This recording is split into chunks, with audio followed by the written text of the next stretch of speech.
Libjan ta' 17-il sena u 5 snin ħabs wara li tressaq il-qorti flimkien ma' żagħżugħ ieħor ta' 16-il sena, residenti San Pawl il-Baħar. Huma ġew akkużati li wettqu qatt ta' serqiet fosthom il-ħwienet tal-mobiles bejn frar u April ta' din is-sena. Iż-żagħżugħ Libjan bħalissa jiskonta sentenza ta' ħabs fuq reati oħra li wettaq. Iż-żewġ żgħażagħ ammettew l-akkużi fil-konfront tagħhom. Biż-żagħżugħ ta' 16-il sena weħel 3 snin probation. Il-prosekuzzjoni tmexxiet mill-Ispettur Lajden Żammit u l-Ispettur Sara Zerafa. Jeffrey Kassar ta' 36 sena mill-Mosta inżamm arrestat wara li tressaq il-qorti akkużat li fil-pussess tiegħu instabet id-droga u fuq akkużi ta' ħasil ta' flus. Huwa ġie arrestat il-ħamis f'operazzjoni mill-Pulizija tal-Iskwadra ta' kontra droga.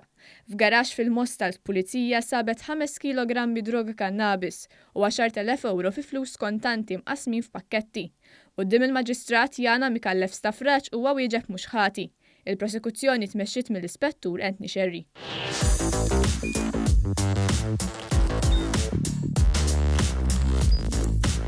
Idħol fuq one.com.mt u hemmhekk tista' tara l-programmi kollha li jxandru fuq One permezz ta' One Play.